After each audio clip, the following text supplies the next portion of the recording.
warm pasta water and dusty, dry Texas dirt is the smell I will forever associate with the first love of my life.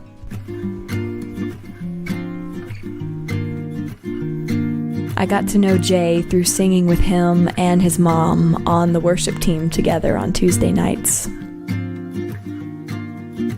Jay and I mutually fantasized about our first kiss being at the altar. I was out there alone.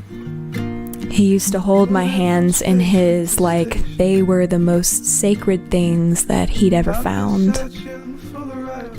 And when I went away to ministry school that fall, I would run my 10-mile loop around the Sacramento River, listening to Death Cab for Cutie over and over, and I would just imagine Jay was singing the words over me.